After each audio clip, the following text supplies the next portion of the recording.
Welcome to the most must-watch WSUW YouTube channel in history. Welcome to First Round KO. Enjoy the program.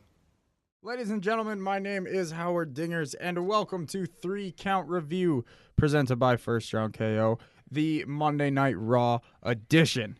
Today I'm joined by Connor J.D. Moore. Hello, I made it to one. It's almost like another podcast. Almost. But anyway, we're here to talk about Monday Night Raw, the show after TLC, and it was built as a big show because Vince McMahon was returning to shake things up because Raw has been shit lately. So let's see if he does, shall we? All right, well, Vince McMahon comes out to open the show. Big ovation. A few people were booing, but it wasn't that noticeable until Vince McMahon said he didn't want to hear any booing, and then they got louder.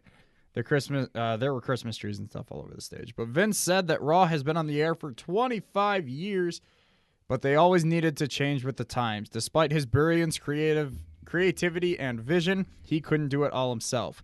Then he brought out Stephanie, and then Triple H, and then Shane. The announcers went crazy with the entrance, or with each entrance, like they were seeing the biggest stars in the industry. Well, because you are. Stephanie has started the women's revolution herself. Shane is the best wrestler in the world. Triple H is Triple H. Oh my goodness. It's all sarcasm, if you couldn't tell. Minus the Triple H thing. True. Stephanie said they haven't been delivering on their duty to listen to the fans. Triple H said the four of them were taking back Monday Night Raw, and Shane said the same goes for SmackDown because it was up to all of them to give the fans the best possible experience. Triple H and Stephanie said they were giving the power back to the superstars, and Triple H said we would be seeing new faces, new superstars, and new matches. He said the fans are the authority now. Vince closed things off by saying WWE would always be there, then, now, and forever. His music played, but then was interrupted by Baron Corbin. He was loudly booed. Corbin said he was also excited for a fresh start and was happy that the McMahons would be running Raw. Like that hasn't been the case already. Right. In parentheses here. Corbin wanted a fair and simple conversation with them. They went to commercial. After the break, the crowd continued to boo Corbin. I'm still convinced that was a mistimed commercial break. Yeah, that was so out of nowhere. It cut Corbin off, and then they came back, and they were like playing with the crowd, and that felt like what should have happened during the commercial break. But anyway, Triple H and Stephanie encouraged the crowd to keep booing. Corbin complained about what happened with Braun Strowman last night, and Triple H cut to the chase and asked Corbin if he was out there to get his GM job back, and Corbin made his case. They all said no initially, but Vince had an idea. Corbin could become the permanent GM of Raw if he could beat Kurt Angle right now. Cool. To recap, the new Raw began with a talking segment so long it went through a break. Nothing says a fresh start like an authoritative opening to Monday Night Raw. With a mistimed commercial break. God. So then we had Kurt Angle versus Baron Corbin. But Stephanie comes out and announced that Heath Slater was the referee. Angle, they did all their whatever. They did their small little match. Triple H then came out and announced that it was actually going to be a handicap match. That brought out Bobby Roode, Chad Gable, and Apollo Crews, who went to town on Corbin. The faces surrounded Corbin, so Slater pretended to ignore them, breaking the rules. Great spot by Heath Slater, who goes over and pretends to fix the turnbuckle, and then he's checking the ropes, and he's bouncing off of them and all this. Fantastic stuff by Slater. Shane then comes out, announced that it's no disqualification, so they all went and grabbed chairs. Slater stomped away on Corbin. They took turns with chairs. The crowd chanted, "We want tables." They all traded moves, and Angle finished off Corbin with an Angle slam for the pinfall win. After the match, they grabbed a table and picked up Corbin so that Angle could give him an Angle slam through the table. I think that was improvised. because it looked like Bobby and Chad went out into the crowd and got a table from like some like backstage guys and then brought it in. So good on them listening to the fans. Right. Guys, we actually listen. We listen now. Kind of. Yeah. So Angle 1. Corbin's still not the GM. We knew that last night. I didn't see the point in this match because the GM spot was on the line yesterday. Right. So like, why give him a second chance?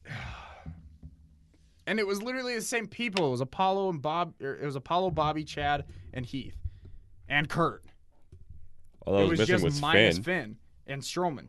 Like, it was stupid. Fresh matchups. Give you the same shit that we saw last night. Hey, they congratulated John Cena on winning the Muhammad Ali Legacy Award and showed a clip of him accepting the award. Good on John Cena. Next, we had Finn Balor versus Dolph Ziggler.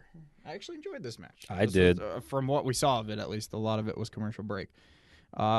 So what we had was, towards the end of the match, or kind of in the middle of the match, I should say, Ziggler was setting up for a super kick, but then McIntyre made his way down. Ziggler attacked McIntyre as the ref watched. I'm not sure why that's a valid point, whatever. Then Balor wiped out McIntyre with a flip dive. Ziggler grabbed Balor and tossed him back into the ring. Hit him with the Famouser for a 2 count. Balor hit the Sling Blade, set up for a drop kick, but McIntyre jumped in the ring and leveled him with a clothesline for the DQ finish. Finn technically wins. And McIntyre tossed Balor from the ring, hammered away on Ziggler with an amazing Glasgow kiss. And then he gave Ziggler a Claymore kick, which Michael Cole initially called a drop kick, which was hilarious as shit. And then ran out to the outside and gave Balor Claymore as well. Great stuff by McIntyre. This apparently sets up a triple threat match for next week. Yep. Okay. This is a weird 3-way feud because it's like face Balor, heel McIntyre. Tweener question mark Dolph? Dolph Ziggler is just a guy that no one likes. Faces don't like him, heels don't like him. The audience doesn't like him at this point. He's so underappreciated. He is very underappreciated, but he's also being shoved down our throats. In I don't know. Never did I think that would be the case with Dolph Ziggler. Dolph Ziggler, shoved down our throats. Yeah. Okay. Dean Ambrose comes out to cut a promo. He comes out with 4 of his security guards. And Connor will attest, I immediately smelled something fishy. Yep, he sure did. So we'll get to that. I'll pat myself on the back later. Picked out everything that happened. So, man, what do we... I don't want to talk about the commentators. Oh, actually, I do. Oh, man. Renee said, not going to lie, he looks pretty good holding on to that Intercontinental Championship. And Corey asked if there were any big celebrations in the Ambrose household last night. And Renee said, yeah, but I'm not going to tell you about it. So Renee and Dean had sex last night. Thanks for telling us. I like how it just went like silent for like 5 seconds before something else happened. I wonder if Renee and Corey just looked at each other, just started dying, trying not to just laugh. Oh, that was so weird. All right, so that was so great. It was pretty great. I enjoyed it. Ambrose told the crowd they should be showing him respect. You should be standing up on your fat little hooves and bowing down to me right now. That's so stupid. I like how... I know I said this before, but I'm just going to go on record and say this now. Dean Ambrose has literally become Bane. He's literally Bane from like the sirens and everything, the jacket, the mask man. He is quite literally Bane. When was the last time you watched Before Tonight? When was the last time I watched? Yeah. I watched the week after we went. Okay. Yeah, the Bane thing has been for 2 or 3 weeks now. Yep. But yes, is definitely people started picking up on it pretty quickly. He's fucking Bane. It was when he came out, I think it was 2 weeks ago now, with the mask, and that's when he started wearing the jacket. Yep. Yeah. And they've just really dove into it with him being the moral compass of WWE. Bane. To be fair, I've never seen the movie, so I don't get the references. Dark Knight Rises? You Nope. Oh, dude, you'd love it. I'm the biggest Batman fan, but I didn't see those movies. You would. You haven't seen the trilogy? Mm-mm. Oh, dude. I know. I'm a terrible Batman fan. You got to get to it, man. Ambrose said that he told everyone what he was going to do at TLC, and it happened.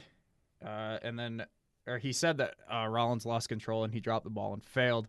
Ambrose didn't want the people's respect because he had the title. Ambrose noted that Rollins had 2 titles not long ago, but now he has none. He said he would take Rollins' career and drag his name through the mud. Ambrose called himself the moral compass of WWE, and he wanted to give Rollins the opportunity to come out and admit that he was right. It's not good enough that I know it. I need to hear it. Direct quote from him. Rollins didn't come out. Ambrose then offered an open challenge to Rollins, not for the title, but Ambrose offered Rollins a chance to take out his frustrations. Again, Rollins didn't show. Ambrose then mocked him. Ambrose thought of another way to get under the skin of Rollins and offered an IC Open Challenge match for anyone not named Seth Rollins. Tyler Breeze came out almost immediately. I pointed that out. Yeah, that was a quick one. It was one of the quickest Open Challenge answers, and it was weird. It literally says, was he waiting behind the stage? Yeah, I guess. So then we had Ambrose versus Breeze. Solid match. I love Tyler Breeze. Right. For anyone who watched NXT last week, I marked the fuck out when he... I can verify this from Snapchat. When he answered Ricochet's Open Challenge on NXT, I marked the fuck out. But then he comes out here with little to no reaction. So thanks, WWE, for ruining Prince Pretty. Let's see here. We don't need to go through this whole match. Oh, okay. Breeze ended up making a big comeback, getting a near fall on a schoolboy, then hit another near fall after he hit a spinning heel kick and a cross body, then another after a super kick. A light "Let's Go Tyler" chant started. NXT fans. Yeah, NXT. And then Ambrose abruptly hit the Dirty Deeds for the win. Nice little segment. Nice little match. Yeah. Good to get Prince Pretty on the show. Yeah, and more than your average squash for sure. Yes, but. Yeah, it was a quick. Right, it's not. I wouldn't call it a squash. It was a quick match. Yeah. After the match, Ambrose ranted about Rollins not showing. He said he wouldn't show his face. That was another part that keyed into what was about to happen that I picked up on. Rollins' music hit, and 3 of the squad men went to wait for Rollins by the aisle, but one of the squad guys jumped into the ring and gave Ambrose a super kick. Oh my goodness, I wonder who it is. It's Seth freaking Rollins. Yes, as soon as they surrounded the ring at the beginning of this segment, I looked at Connor and I pointed at him. And I said, I think that's Seth Rollins. He did. He straight up did. And I was just like, really? Where do you? Yeah. And honestly, I didn't say it at first. I could see his ponytail. The little bulge. You could see the little ponytail bulging out. And the stature looked like it. And it was weird. The stature? His stature. Like the build of his body. But they all kind of looked like that. Yeah, the one guy in front kind of did too. Yeah. I did say that. But yeah, Ambrose kept saying Rollins wouldn't show his face, of course, because he's under a mask. And I just thought it was weird because 2 weeks ago, Ambrose came out with the guys. Last week, he didn't come out with the guys. And all of a sudden, this week, he has them back. Right. I just thought it was strange. Next week, they probably were randomly around the ring. I could smell something fishy. So, yeah, hire me, WWE. I can see right through you. Yikes. But yeah, let's see here. The crowd popped as he took off his mask and hammered away at Ambrose. The other SWAT guys jumped in the ring, so Rollins fought back, and Ambrose bailed. Yeah, good little segment. Ambrose played it really well. He looked super confused and shocked. He was playing it really well. Rollins looked good.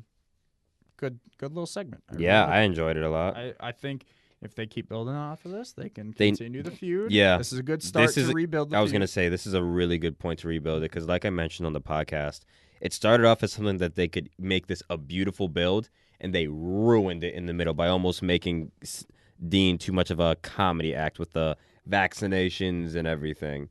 And then by the time calling you people. And then by the time they rebounded with the build, it was far too late. The damage had already been done. Completely agree.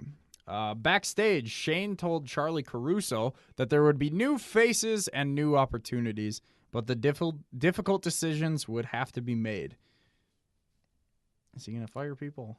I feel like that was a precursor for a SmackDown tomorrow, and it better not be Paige. If he fires Paige, I'm going to kill someone. Paige is amazing, and she doesn't need to go anywhere. Drake Maverick showed up. Then what do they do with Paige? Keep her. GM. She's doing a great job. But assuming they fire her storyline-wise. Ooh, that's a good question. Right? Pair her up. Have her talk for someone. That'd be a good idea. Drake Maverick showed up to the Shane interview with AOP, and they wanted a automatic rematch for their tag titles. Shane said automatic rematches were antiquated, especially in this case, considering Corbin basically handed AOP the titles. I like how they were self-aware of the automatic rematch clause. I know, I love it. I want them to get I want them to get rid of it. I hate it. I just loved how self-aware they were. Like, everyone was so self-aware in this episode. But there's they are self-aware, and that makes it so much worse. Like, we were talking about this before Raw, because they acknowledged how shit it was, but didn't do anything to fix it. Yeah. Do this stupid shit. Yep. Now, I will admit, it's probably hard to make all these changes in one show. So they're saying all these changes are going to happen. They didn't happen on this show. But they do have 6 weeks. They are going to happen, so I guess we can give them a little leeway there. We'll see. Honestly, the NXT call-ups, at least one needs to be next week. Otherwise, this whole new faces, new changes stuff is going to be Do you stupid. think realistically one of them pops Realistically, up next week? yeah. Realistically, I could see a Lacey Evans. I could see a Heavy Machinery. I think Lars would probably come up first. I could see a Lars because coming they've up. been promoting him up We the thought wazoo. Lars was going to be the one to face Corbin at the beginning. I thought Lars was at least going to show up tonight. Yeah, I really did too. We'll talk about that when that pops up. But let's see here. Shane put the AOP in a fatal 4-way tag team match with the B team, the Revival, and the Lucha House Party, and the winners would get the next title shot. I mean, you immediately looked at each other and said, "Revival better win." Then they aired a video package for the incoming NXT call-ups. Lars Sullivan, Lacey Evans, Heavy Machinery, Nikki Cross, and EC3 is about to be WWE. Top 1% coming to Raw. I'm so excited. Leo Rush and Bobby. Oh yeah, EC3 put up the picture of just his Instagram ass. picture. Yeah, because it took the one spot from his little. It was from his promo. Yeah. His promo. He weirdly walked into like his hotel room and stripped down from his business clothes, and he was wearing his wrestling gear under his clothes. It was a little weird, but the picture that he posted on Instagram was the picture of his ass with his wrestling gear on, and it said, "Giving the people what they want." EC3 is fantastic. So then we had Leo Rush and Bobby Lashley in the ring. And Leo Rush did the introduction like Elias normally does, but for Lashley. So he said, "Ladies and gentlemen, the almighty Bobby Lashley." And then Lashley does the normal, "Hello, I am Bobby Lashley." They've got the guitar. They do his shtick, basically. But they have the guitar that was broken last night at TLC. Yeah. Leo Rush said comparing Lashley's physique to Elias would be like comparing the Golden State Warriors to the Sacramento Kings. I just like how both of us looked at each other and were just like, he's not wrong. He's not wrong, though. The crowd booed because they're in Sacramento. But was he wrong, though? No, he wasn't. Exactly. Lashley, Rush had Lashley moon the crowd, did his favorite pose.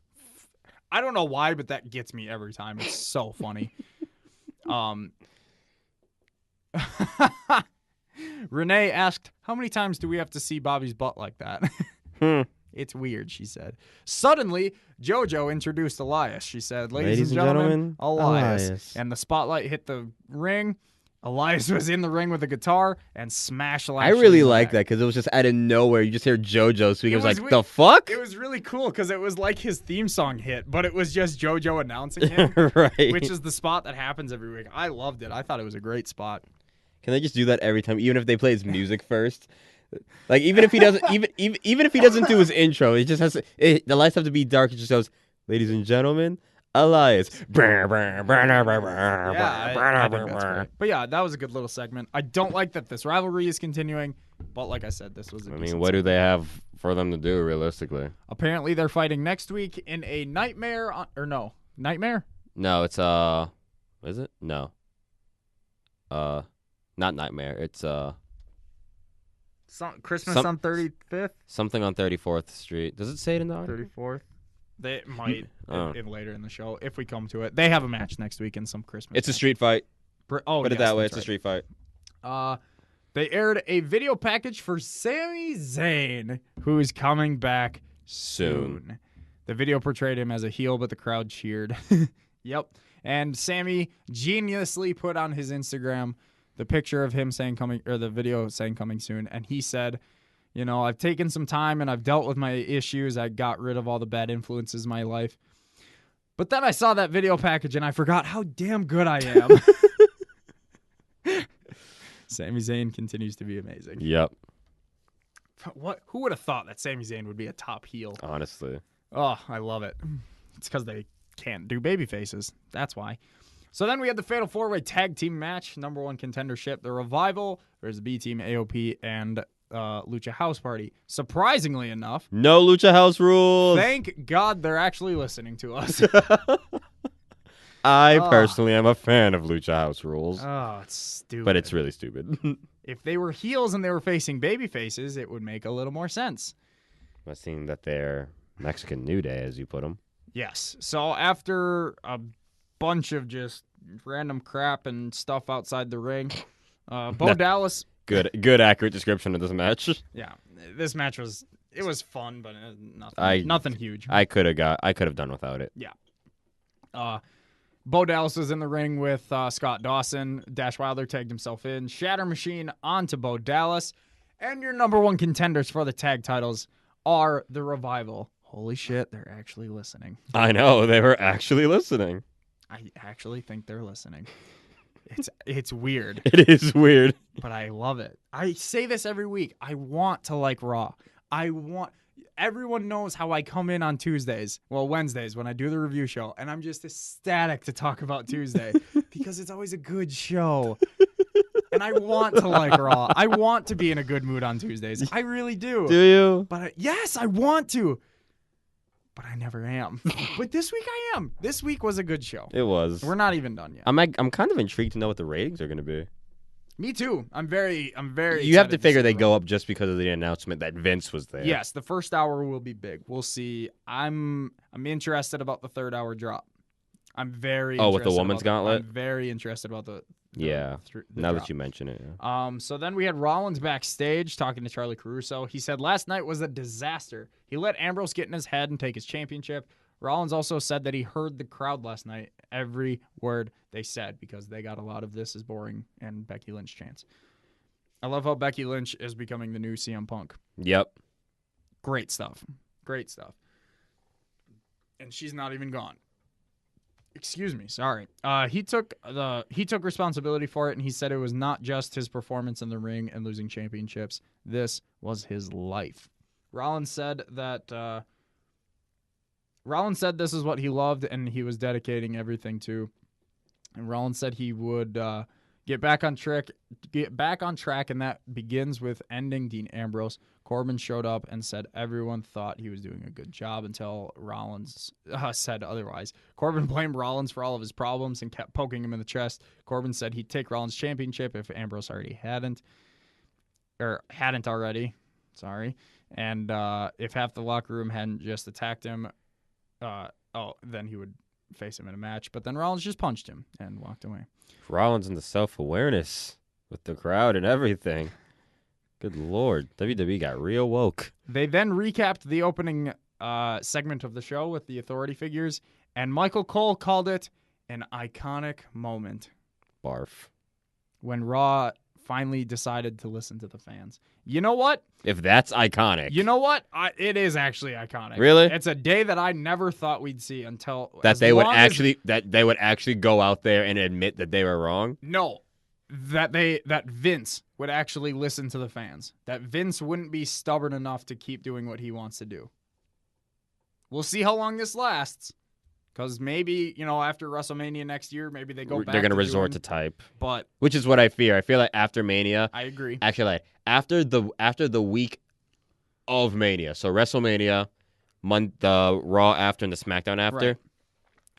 That first full week of the new WWE year, as I put it, there's a calendar year in the WWE calendar. Yes. I feel like the fiscal year. Yeah, let's put it that way. I feel like they're gonna resort back to type come the WWE calendar. We do have to think, though, XFL's coming up. Maybe Vince starts leaning towards that a little more. We'll see. Also, Fox is getting SmackDown. Mm-hmm. I think. And Fox is having a lot of say in what they want. Exactly, in SmackDown. and I think USA might start getting involved with Raw if these ratings start getting. I was gonna say, yeah. And the So- thing for Fox is that they really have a lot of leverage because if it's not up to par to go on Big Fox, they're gonna be like, all right, fuck you, FS1. Exactly. And the difference of households that get Fox compared to FS1, those ratings would go crashing down. So then we had Ronda Rousey come out to a huge reaction. Rousey said she warned Nia, Charlotte, and Becky. The crowd chanted for Becky. I was gonna say she still was dealing with a very pro Becky crowd in this. Oh, absolutely. It was just really funny because she was reacted to as either a face or a heel, depending on who she was talking to. It's really good. She said a real champion was the best the human race had to offer. Rousey suggested a new tradition. The night after a pay-per-view, the champion shows up in whatever condition and defends their title. She issues an open challenge. Camera cuts to Gorilla position, backstage. If you don't And know the every lingo. freaking diva is bitching at everyone. Every woman. Every woman. Yes. Everyone on the women's roster except for Nia and Tamina were back there screaming at the production crew to hit their music. But Stephanie showed up and she screamed, "Shut up!" Excuse me. No. She then told them to come with her. She led them all out onto the stage, and they blindly followed because, it's Stephanie. And Stephanie said Rousey would face the winner of an 8-woman gauntlet. Stephanie said, "I'm sick of picking favorites, so we're gonna do a gauntlet match. Alicia and Bailey start." Yeah. I'm sick of picking, so let me pick. Then there was a Kevin Owens Promo. package. Kevin Owens is returning soon, which is really weird. The reports were saying that Kevin was going to be healthy around WrestleMania. Well, looks like he's ready to go. Wow. That's impressive. That's all I have to say. Isn't Fandango almost back too? Because Nice. I think the timetable on him is that he would be back around the Rumble. Move them back to SmackDown, please. The Fashion Police. And then do a feud between Fandango and Tyler, please. Anyway. So, we had an 8-woman gauntlet match. We had Bailey beating Alicia with a roll-up. Yes. Terrible. Bailey should be able to beat Alicia without a roll-up. Honestly. Oh, good God. 6 minutes into the match, Cole said, "This matchup has been going on for a long time already." Self-awareness. The Michael. Monday Night Raw, the self-awareness edition. Oh, Michael. Bailey landed awkwardly on her leg, apparently. Yeah. I'm telling you, I think that might have been...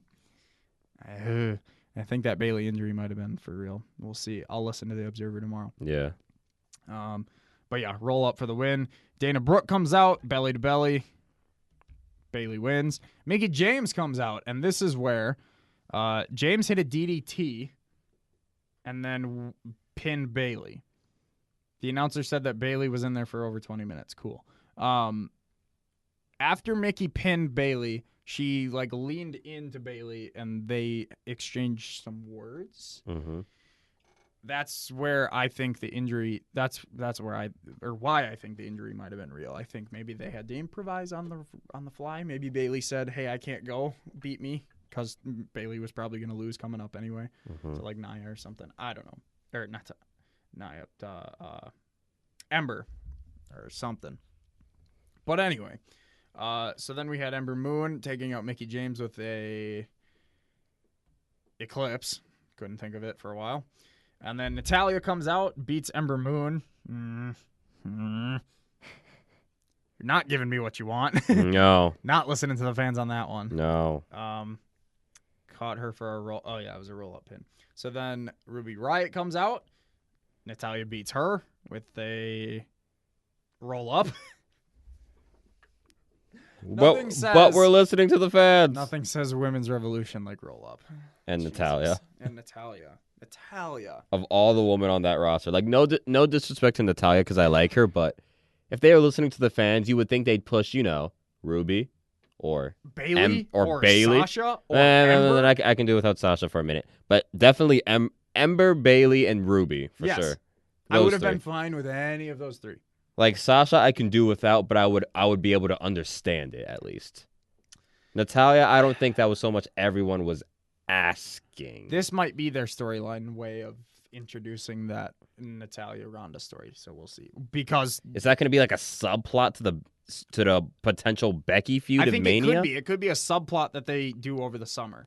That they keep teasing. I think they'll keep teasing it here and here. To keep Ronda and then, busy. Like night after Mania, Natalya turns on her or something. I mean, it'll keep Ronda busy if she does in fact drop a title to she Becky. could no at whatever pay-per-view they do after WrestleMania, but Backlash. When in my fantasy booking, when Becky beats Ronda at WrestleMania for the Raw Women's Championship, Ronda will get a rematch at whatever pay-per-view, and then that's when you do Natalya versus Ronda, not for the title. Because Natalya prevents Ronda getting the title. Yep. All right.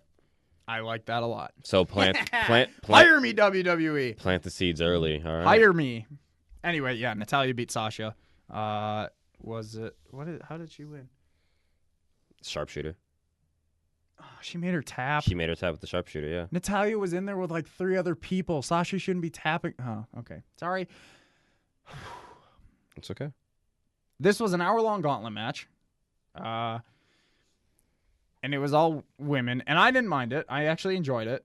I'm just curious about the ratings for this, because I can assume a lot of people weren't too involved with this. Mm-hmm. Considering that the title match was kind of teased, and then they were like, just kidding, we're going to do this gauntlet match for the next hour, and you'll see the winner of that take on the champ next week. I could see a lot of people just kind of be like, oh, fuck this. Right. So we'll see about that. The turnoff rate might be pretty big. Banks, wait. Oh, yeah. Okay. Banks coming out reminded me that there's a comment back at me. We're banging out. Oh, interesting. There's just a little note that whoever wrote this, it says, she didn't end up winning, but Banks coming out last here reminded me that there was a gauntlet match back in May where Banks came out last and won. That match also started with Bailey winning the first 2 matches before being eliminated in the third. Oh. Weird. Anyway, Ronda came out to celebrate with her. So next week, we have Finn Balor versus Drew McIntyre and Dolph Ziggler in a triple threat, plus Elias faces Lashley in a Christmas-themed street fight. They don't even have the real name. Right. And Seth Rollins faces Baron Corbin. Oh, and Paul Heyman will appear. Cool. Yeah. So like I said, I actually very much enjoyed this episode of Raw. I did too. I will give it a solid 3 out of 5. Yeah, I was very surprised. I'm excited for the quote shake-up that they're planning on with these new faces and new superstars and everything, new matches. I'm excited, but I'm also very skeptical. So we'll see. I'm not holding my breath because, like I told you, I gave them till week 3. Exactly. Well, now here's the other thing, too. They can call up these NXT guys all they want. But over the summer, we saw what they do with NXT guys. Name one NXT call-up from this past WrestleMania that has done anything worth shit. Drew. Fair. And technically a return, if you think about it. Technically. But yes, I will. But he had to go through NXT, and they had to call him up for it. If he just came straight to the main roster, NXT. But yeah, you know what I mean. But so if we're just going by that technicality, I would say Drew. But if we're looking at people who weren't a significant part of the company before, who were legit NXT call-ups, like their first time on the AOP. But even then, they ruined them like 3 months in. They were champions, but even I was gonna then, say even terrible. people who are like called up a year before Asuka was fucking buried to hell. Think about this. Iconics. Nothing. Buried. Andrade Cien. Protected, but he's barely on TV. Right, but they have Sanity. been protecting the shit out of him. Sanity. Though. Buried. Never on TV. Right. AOP. Yeah. No Way Jose. Who? Yeah. Who do they call up on Ember Moon? Hasn't done a single. She literally hasn't had a storyline. She has not had a single Significant storyline. They just had a feud between Natalya and Ruby Riott over her dead dad, and they can't get Ember Moon a freaking. Hence why I wanted her to win this gauntlet. Yeah, it's stupid. Anyway, if you're listening, WWE, make Braun Strowman champion, get the belt off of Lesnar. Keep Ronda, Becky versus Ronda, Becky winning the Rumble. Give the Revival the tag team championships for God's sake, and turn Bobby Roode heel. Give my girl Ember something to do worthwhile, or Yeah. or ship her to SmackDown. Yeah. And maybe, if you're feeling frisky, Paul Heyman on Ronda Rousey. But anyway. Overall, though.